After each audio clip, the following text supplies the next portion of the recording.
Hi, kumusta kapatid?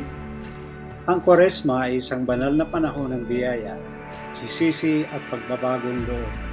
Ito ay isang 40 days na paglalakbay kasama ang Panginoon, paghahanda ng ating puso para sa dakilang tagumpay ng Pasko ng Pagkabuhay. Ngunit madalas, hindi natin lubos na nagagamit ang panahon ito para sa ating espiritual na paglago.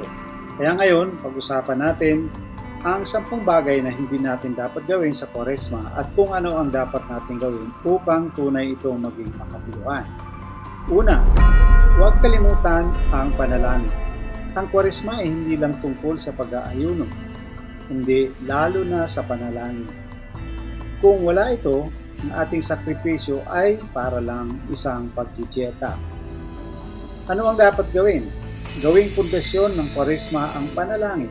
Maglaan ng oras para sa personal na panalangin, magbasa ng Biblia, magdilay sa daan ng krus o way of the cross, at tanggapin ang mga sakramento lalo na ang Eucharistia at Baptisan.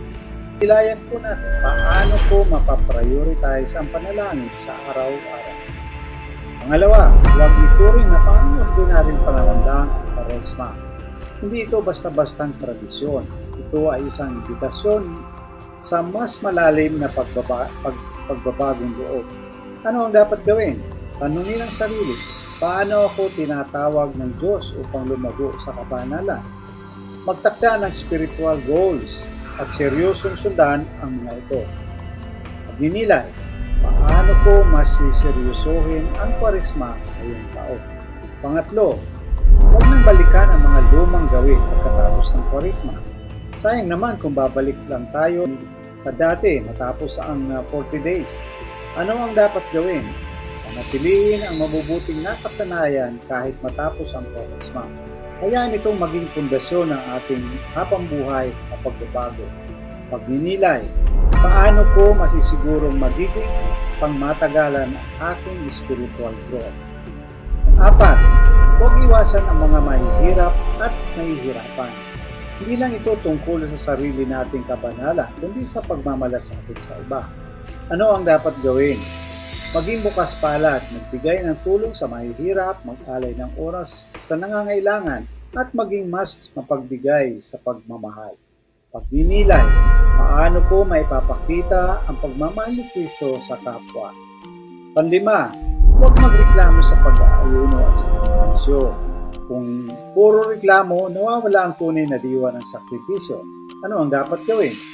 Gawin ito ng may kagalakan at ialay para sa isang mabuting intensyon. Pagninilay, kanino o anong intensyon ko iaalay ang aking mga sakripisyo. Pang-anim, huwag husgahan ang ibang tao dahil sa kanilang pag-aayuno o pananampalataya. Hindi ito paligsahan ng kapanalan. Ano ang dapat gawin? Ituon ang pansin sa sariling paglalakbay sa pananampalataya at hikayatin ang iba ng may pagmamahal, hindi panghuhusga. Hinilay, nagiging pagmataas pa ako sa aking spiritual na buhay. Pampito, huwag lang basta-bastang umiwas sa isang bagay nang walang ibinabalik na mabuti. Hindi lang basta pagsuko ng masamang gawain, kundi pagpapalago ng mabuting ugali. Anong dapat gawin? Kung iiwas ang social media, gamitin ang oras sa panalangin o gawing mabuti. Pagninilay, ano ang positibong bagay na maidaragdag ko sa aking buhay? Pangwalo, huwag ituring na ordinaryong selebrasyon lang ang Pasko ng Pagkabuhay. Hindi lang ito tungkol sa kainan at kasayahan, kundi ang tagumpay ni Kristo laban sa kasalanan at kamatayan. Ano ang dapat gawin? Magsimba ng may galak, ipagdiwang ang biyaya ng muling pagkabuhay, at ipamuhay ang bagong buhay kay Kristo.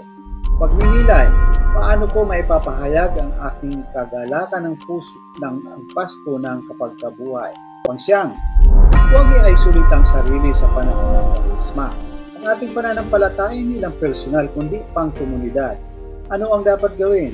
Maging bahagi ng parokya, sumali sa mga retreat, at makiisa sa mga gawaing simbahan. Pagninilay, paano ko mas mapapalalim ang ating koneksyon sa simbahan? At ang pang-10, huwag kalimutan ang banal na awa ng Diyos. Higit sa lahat, ang Kwaresma ay tungkol sa walang hanggang awa ng Diyos. Ano ang dapat gawin? Lumapit sa kapisal, tanggapin ang kanyang pagpapatawad at magtiwala sa kanyang biyaya. Pagninilay, paano ko mas pagtitiwalaan ang awa ng Diyos sa aking buhay? Bilang pangwakas mga kapatid, ang Kwaresma ay isang napakahalagang biyaya. Huwag nating sayangin ito sa mga maling gawi, kundi gamitin natin ito para lumalim sa ating pananampalataya. Lumapit kay Kristo at magmahal ng higit. Naway ang ating paglalakbay sa panahon ito ay magdala sa atin sa tunay na pagbabago at muling pagkabuhay kay Kristo. Maraming salamat po at naway pagpalain tayo lahat ng Panginoon.